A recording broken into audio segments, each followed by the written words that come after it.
Welcome dear students. आज हम flamingo के first chapter the last lesson का रिवीजन स्टार्ट करेंगे। इस स्टोरी को लिखा है फ्रेंच राइटर अल्फॉन्स दौदे ने। इस स्टोरी का मेन कैरेक्टर है फ्रांस। ये फ्रांस के एक प्राइमरी स्कूल का स्टूडेंट है।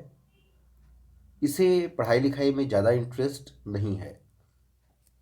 स्पेशली ये अपने फ्रेंच टीचर की ग्रामर क्लासेस से काफ़ी डरता है। उन फ्रेंच टीचर का नाम है मिस्टर एम हैमेल। और ये फ्रांस के अल्जास और लोरेन ज़िले के एक प्राइमरी स्कूल के फ्रेंच लैंग्वेज के टीचर हैं। और स्टूडेंट्स इनको बहुत ही स्ट्रिक्ट और बोरिंग टीचर मानते हैं, क्योंकि क्लास में ये काफ़ी डिसिप्लिन मेंटेन करने की कोशिश करते हैं। ये इनकी भी कहानी है।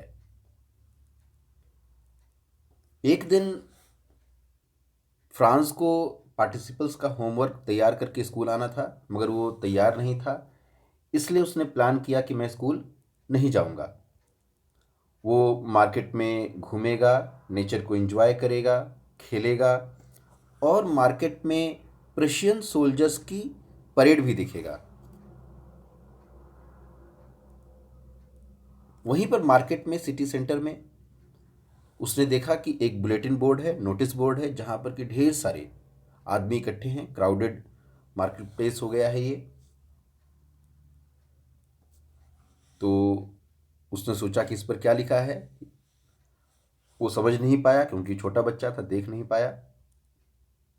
तो वहाँ पर एक ब्लैकस्मिथ था जिसका नाम वैचर है। उसने कहा, don't go so fast bub, you will get to your school in plenty of time. उसने कहा कि तुमको इतनी जल्दी की अब ज़रूरत नहीं है फ्रांस, तुम आराम से अपने स्कूल जाओ, काफ़ी समय है तुम्हारे पास। ये सुन कर के फ्रांस के दिमाग में आया कि स्कूल में ऐसा क्या हो रहा है, और वो बहुत तेज़ दौड़ते हुए स्कूल की ओर चल दिया। स्कूल का पूरा लुक चेंज था। हर दिन स्कूल में काफ़ी शोर होता है, नॉइज़ होता है, मगर आज के दिन बिल्कुल शांति थी। वो धीरे धीरे क्लास के पास गया और उसने देखा कि टीचर जो हैं बिल्कुल स्ट्रिक्ट नहीं है, बिल्कुल किसी को डांट नहीं रहे हैं। मिस्टर एम हेमल ने जो है एक स्पेशल ड्रेस पहन रखी थी, जो कि वो स्पेशली इंस्पेक्शन और प्राइज़ दिए जाने के दिन पहनते थे। और उस क्लास में फ्रांस ने देखा कि स्टूडेंट्स के साथ विलेजर्स भी बैठे हुए हैं। एम हेमल ने फ्रांस को देखा और बोला बहुत प्रेम से, go to your place quickly little Franz, we are beginning without you. उन्होंने फ्रांस को बुलाया और कहा कि जल्दी से आओ, तुम्हारे बिना हम क्लास शुरू करने वाले थे। इसके बाद मिस्टर एम हेमल ने एक बहुत बड़ी सूचना जो है उन स्टूडेंट्स को और विलेजर्स को दी। बहुत ही गंभीर और ग्रेव, बहुत ही शांत तरीके से उन्होंने गंभीर मुद्रा में ये सूचना उनको दी। My children, this is the last lesson I shall give you. The order has come from Berlin to teach only German in the schools of Alsace and Lorraine. This is your last French lesson, I want you to be very attentive. उन्होंने कहा कि ये मैं तुम्हें last French का lesson पढ़ाने जा रहा हूँ। जर्मनी ने हमारे डिस्ट्रिक्ट्स पे कब्जा कर लिया है। अब हमारे ऊपर जर्मनी का कंट्रोल है। अब आगे से हमारे फ्रांस में फ्रेंच लैंग्वेज नहीं पढ़ाई जाएगी, जर्मन लैंग्वेज पढ़ाई जाएगी। तो इसलिए आज ध्यान से मेरी बातें सुनना। सबका मूड जो है बिल्कुल चेंज हो गया। ये न्यूज़ एक थंडर क्लैप की तरह थी। My last French lesson, why I hardly knew how to write, oh how sorry I was for not learning my lessons. तो फ्रांस ने सोचा कि ये कैसे हो सकता है, अभी तो मैंने कुछ लिखना भी नहीं सीखा है। वो बहुत दुखी हुआ कि अब वो फ्रेंच नहीं पढ़ पाएगा। The old men of the village were sitting there in the back of the room. It was because they were sorry. जो बुजुर्ग थे गांव के, वो भी वहां बैठे हुए थे। वो काफी दुखी थे। क्यों? क्योंकि वो कभी स्कूल नहीं गए थे सही ढंग से। It was there way of thanking our master for his 40 years of faithful service. M Hamel ने 40 सालों तक उस प्राइमरी स्कूल में पढ़ाया था। इस बात के लिए वो गांव वाले उसको धन्यवाद देने के लिए आए थे, उस टीचर को धन्यवाद देने के लिए आए हुए थे। और किस लिए आए थे? For showing their respect for the country that was theirs no more. वो उस देश को भी धन्यवाद करने आए थे, सम्मान देने आए थे, जो कि अब उनका नहीं था। क्योंकि फ्रांस पर अब उस हिस्से में अल्जास और लोरेन पे किसका कंट्रोल था? जर्मनी का। मिस्टर हैमेल ने सभी को शिकायत किया, ब्लेम किया। उन्होंने कहा, how is it you pretended to be Frenchman and yet you can neither speak nor write your own language. उन्होंने कहा कि आज हमारा जो डिस्ट्रिक्ट है, हमारा जो पार्ट है हमारे कंट्री का, वो जर्मनी कंट्रोल में है। और तुम कैसे फ्रांस के लोग हो जो कि अपनी भाषा न लिखना जानता है न बोलना जानता है। उन्होंने इसका रीज़न भी बताया कि इन लोगों ने पढ़ाई अच्छे से क्यों नहीं की। पहला रीज़न बताया, your parents were not anxious enough to have you learn. उन्होंने कहा कि तुम्हारे माँ बाप ने कोई इंटरेस्ट शो नहीं किया तुम्हारे लोगों को तुम्हें पढ़ाने के लिए। फिर उन्होंने कहा कि इसमें टीचर्स का भी मिस्टेक है। Have I not often sent you to water my flowers instead of learning your lessons. Franz ने कहा, मिस्टर हैमिल ने कहा कि मैंने भी तुम्हें कई बार फूलों को पानी देने के लिए इंगेज कर दिया, इन्वॉल्व कर दिया, इसलिए मेरा भी दोष है। इसके बाद एम हैमिल ने अपने स्टूडेंट्स को और विलेजर्स को पार्टिसिपल्स पढ़ाया, उन्हें कुछ लिखने के लिए भी दिया। उन्होंने हर गांव वाले से, हर स्टूडेंट से कहा कि आप कॉपी में फ्रांस और एल्जास वर्ड बार बार लिखिए। ये आपको रिमाइंड कराएगा कि आपका आइडेंटिटी क्या है, आप किस जगह के रहने वाले हैं।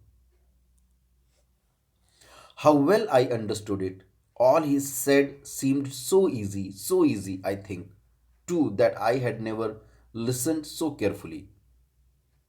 फ्रांस को आज सब कुछ समझ में आ रहा था और वो बहुत सॉरी फील कर रहा था कि पहले वो इसलिए नहीं सीख पाया क्योंकि वो फोकस्ड नहीं था, वो ध्यान से नहीं सुन रहा था, इसलिए वो फ्रेंच लैंग्वेज को अच्छे से नहीं सीख पाया।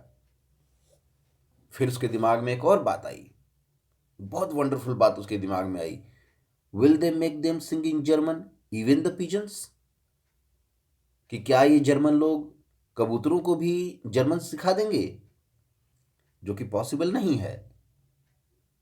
कोई भी व्यक्ति अपना नेचुरल जो क्वालिटी है उसे चेंज नहीं करता है। पिजन का एक साउंड है, वो कौवे की तरह नहीं बोल सकता है। वैसे ही ह्यूमंस का भी एक लैंग्वेज है, उसे चेंज नहीं कर सकते हैं। Mother tongue can not be change. How it must have broken his heart to leave it all, poor man. Franz सोच रहा था कि ये कितने दुख की बात है, ये बेचारा आदमी जो इतने सालों से मेहनत कर रहा है, इसका दिल टूट गया है। ये सबको फ्रेंच लैंग्वेज सिखाना चाहता था, वो नहीं सिखा पाया है। मिस्टर एम हैमिल गुड बाय कहना चाहते थे। He said my friends I but he could not speak it. वो नहीं बोल पाए क्योंकि उनको इतना दुख था कि उनकी आवाज़ ही नहीं निकली। फिर उन्होंने सबसे विदा लिया, सबको फेयरवेल कहा और एक सेंटेंस कहा, vive la France, school is dismissed, you may go. Vive la France का मतलब है long live France, means today we have lost our country. आज हमने अपना देश खो दिया है, मगर एक न एक दिन हम अपना देश और अपनी भाषा को दोबारा वापस ले लेंगे। इस कहानी से हमें क्या मालूम चलता है, क्या शिक्षा मिलती है? पहली कि लेट फ्रीडम रिंग, कि हमें स्वतंत्र रहना चाहिए, फ्री रहना चाहिए उसके लिए मेहनत करना चाहिए। और दूसरी शिक्षा क्या मिलती है कि अगर मैं हार गया हूँ, अगर मैं गिर गया हूँ, तो again I can rise, again I can work hard to regain our freedom. इस चैप्टर का ये पिक्टोरियल नोट है जो बताता है कि इस चैप्टर में प्राइमरीली क्या सिखाया गया है, क्या बताया गया है। तो इस चैप्टर में बताया गया है सोवर्निटी के बारे में, नेशनैलिटी के बारे में। What is sovereignty? The right to use, follow own language, culture et cetera. ये सोवर्निटी होती है कि हम अपना जो काम करना चाहते हैं वो हम कर सकें। दूसरा पॉइंट है how do we lose it. हम ये सोवर्निटी और नेशनैलिटी कैसे खो देते हैं? नेग्लिजेंस के कारण। हम ध्यान नहीं देते हैं कि हमारी लैंग्वेज क्या है, हमारा कल्चर क्या है, इसलिए हम उसे आसानी से खो देते हैं। Next, how we feel at loss. जब हम कोई चीज़ खो देते हैं और स्पेशली अपनी सोवर्निटी, अपना कंट्रोल, अपना आइडेंटिटी खो देते हैं, तो हमें कैसा फील होता है? हम फील करते हैं एंग्री, सैड एंड हेल्पलेस। और इस सोवर्निटी और नेशनलिटी के एग्जाम्पल्स क्या हैं जो कि इस चैप्टर से हमें मालूम चलते हैं? Own language, culture, food, dress habits etcetera. कुछ इंपॉर्टेंट क्वेश्चंस हैं इस चैप्टर के जो कि आपको जानने चाहिए, उनके हिंट्स भी दिए हुए हैं। फर्स्ट क्वेश्चन है why France avoided to go to school. इसका हिंट है participle, rude M Hamel. Second question है why mister M Hamel was totally changed in the class. इसका हिंट है no French teaching in France. Next question, what news was disclosed by Mr. M. Hamel and how the students, villagers and France reacted to it? So they were shocked and sad. This is the hint point and you can elaborate this answer. Explain, will they make pigeons to sing in German? The hint points are root nature cannot be changed, freedom is natural. Next question is students did not study properly. What reason was given by Mr. M. Hamel? तो इसका hint point है parents, teachers, students. इन तीनों का अपना mistake है, इनके कारण वो पढ़ाई नहीं कर पाए। Last question is explain vive la France. इसका मीनिंग है long live France. For any communication email at nityanandesh@vns@gmail.com. Thank you. Have a nice day.